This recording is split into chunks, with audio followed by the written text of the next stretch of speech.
Nous sommes mercredi 20 février 2019. Bienvenue dans cette édition. Le sommaire.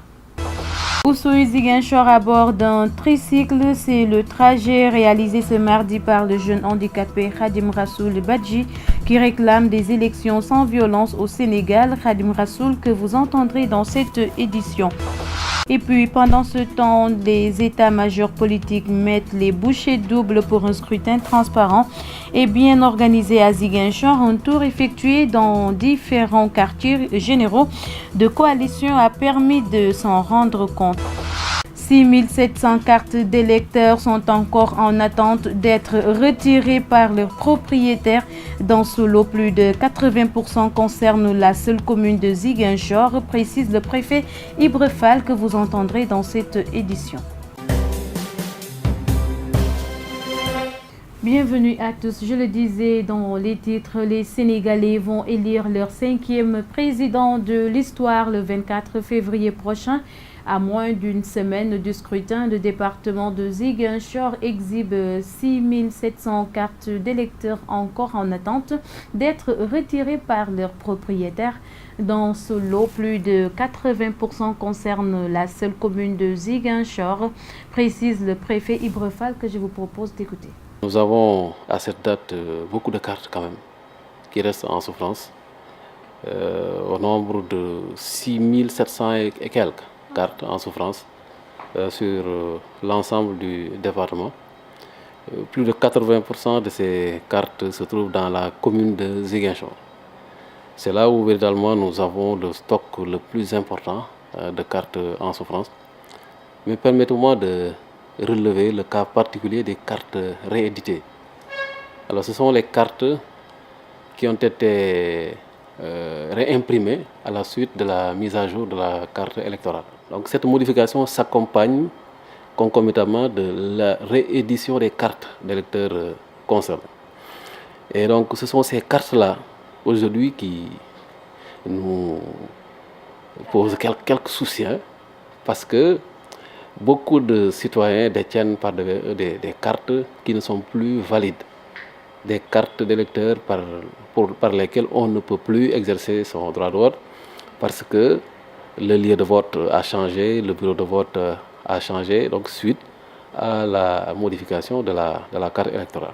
Et effectivement, tout le dispositif est en place, en ce sens que nous avons reçu à ce jour l'intégralité du matériel. Il n'y a rien qui nous manque actuellement, que ce soit le matériel lourd, les urnes, les isoloirs et tout ce qui s'ensuit, que ce soit les imprimés, les bulletins notamment, les enveloppes et tous les documents sont disponibles.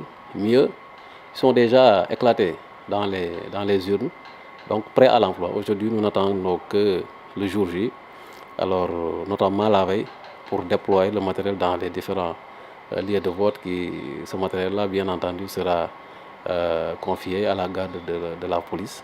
Et puis, une actualité dans cette édition. En bref, le Conseil national de régulation de l'audiovisuel, le CNRA, a tranché le débat. Sounou débat lancé à l'initiative des internautes sénégalais n'aura plus lieu.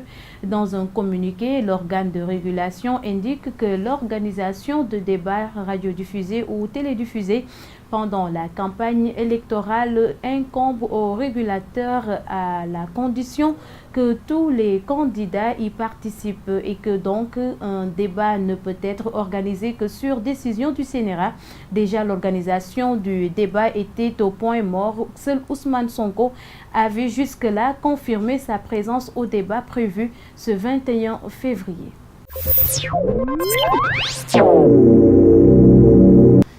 À moins d'une semaine de la tenue de l'élection présidentielle, l'heure est au dernier réglage au niveau des états-majors politiques au quartier général de la coalition IDI 2019.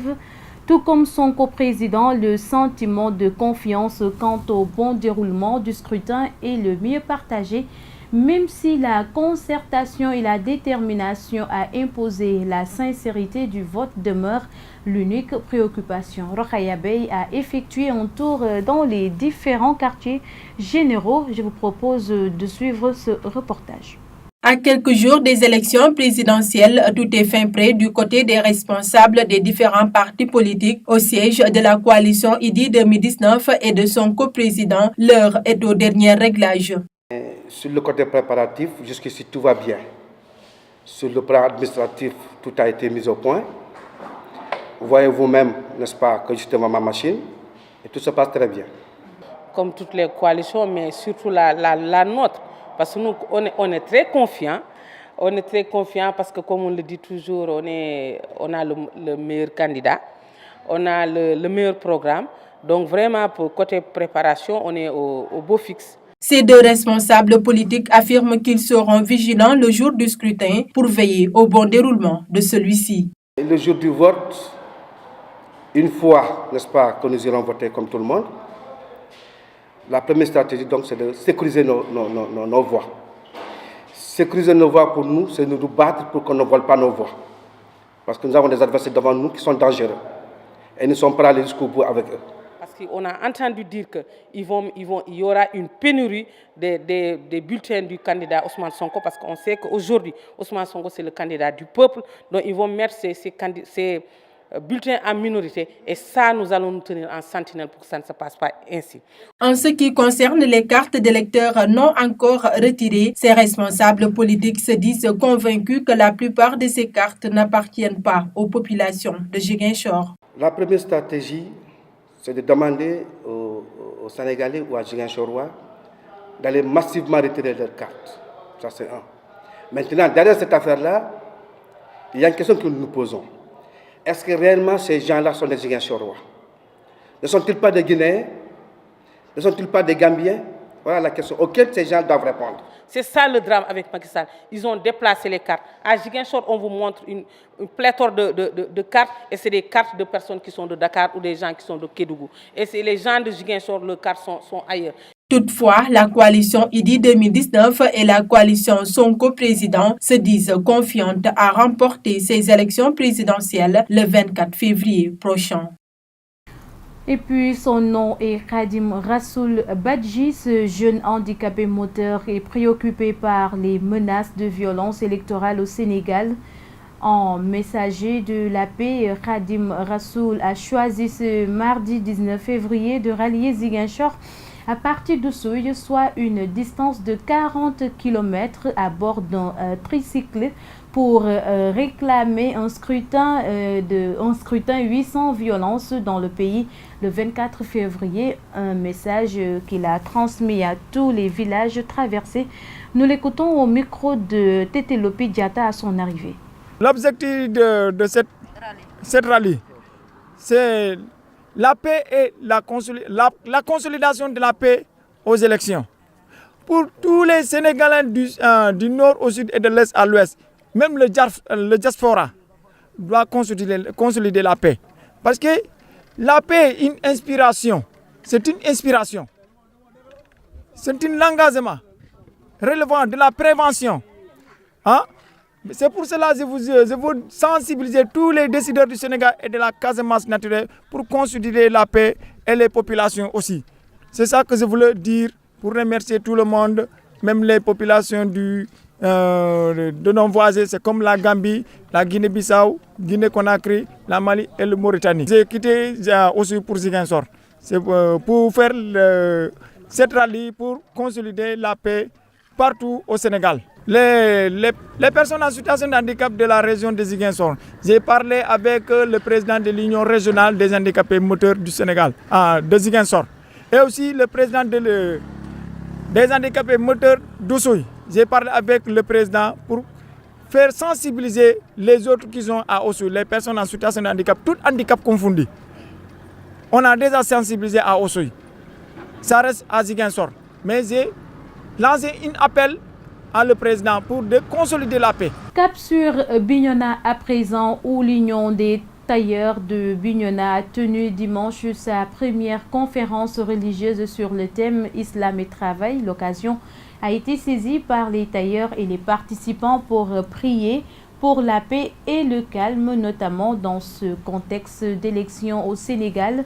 En phase avec eux, Mamina Daffé, coordonnateur national du PRODAC et parrain de l'activité, a exprimé sa volonté de les accompagner. Mamina Daffé, coordonnateur national du PRODAC, que je vous propose d'écouter. Ces propos sont recueillis par notre correspondant à Bignona, Lamine Badian. C'est un grand honneur pour nous d'avoir été choisi par l'Union des tailleurs de Bignona et qui a des objectifs de développement dans le secteur de la confection de tenues, mais aussi des habits, de tout ce qu'on peut utiliser dans le domaine de la couture.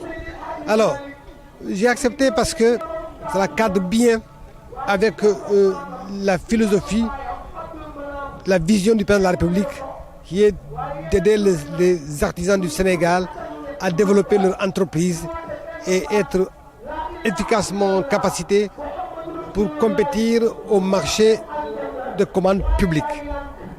Alors, pour moi, c'est un grand honneur. Si des jeunes se regroupent en une association allant dans le sens à développer cette activité, pour moi, c'est le moment de les accompagner. Pour moi, c'est un thème intéressant qui pourra fédérer les cœurs, qui pourra unir les peuples autour d'un idéal. Cet idéal qui est le développement de nos terroirs. Donc, pour moi, c'est un grand honneur. Je suis en phase avec eux. D'autant plus qu'il faut trouver les occasions de communiquer dans ce sens. Partout où il y a un rassemblement de personnes, de gens doués, n'est-ce pas, de raison, il faudrait véhiculer ce message de paix, ce message, n'est-ce pas, de fraternité, ce message de cohésion des cœurs et de raison des cœurs, parce que nous allons vers des élections très importantes pour ce pays. Et nous voudrions que cette élection-là soit déroulée de façon calme, sereine, parce que c'est toujours le Sénégal qui gagnera. Mais nous, de notre côté, nous voudrions, et nous l'avons demandé à eux, qu'ils prient pour notre président, notre candidat Macky Sall, pour qu'il gagne. Intéressons-nous à présent à l'actualité hors de nos frontières. Il est présenté en bref et en images. Le préfet de la localité malienne de Tenenko, enlevé il y a plus de 9 mois par des djihadistes présumés ainsi qu'un journaliste, ont été libérés, tandis que 4 civils également détenus dans cette région ont été tués, a-t-on appris de sources concordantes. Par ailleurs, des hommes armés, dont les membres présumés de groupes de chasseurs Dogon, ont attaqué 2 villages de la même région, dans le secteur de Bankas, près de la frontière avec le Burkina Faso, faisant au moins une dizaine de morts selon les habitants et la mission de l'ONU au Mali. Le préfet Makan Doumbia, enlevé le 8 mai 2018 dans la région de Mopti, a été libéré ce lundi grâce à une action de la sécurité des services de renseignement maliennes, a affirmé une source de sécurité malienne sous le couvert de l'anonymat, ajoutant qu'il se trouvait depuis à Bamako en soins intensifs. En Belgique, la première ministre britannique de retour à Bruxelles aujourd'hui pour éviter un Brexit sans accord, alors que la date fatidique du 29 mars se rapproche. Une possibilité apparaît. Londres pourrait demander une prolongation des négociations selon les traités européens. Jean-Claude Juncker pose ses conditions. Personne ne s'opposera à ce que la Grande-Bretagne ne quitte pas l'Union européenne le 29 mars, mais plus tard. Mais dans ce cas, la Grande-Bretagne devra se présenter aux élections au Parlement européen si elle est toujours membre à ce moment-là. Voilà, c'est par cette actualité internationale que nous bouclons cette édition. Merci de l'avoir suivi. Au revoir.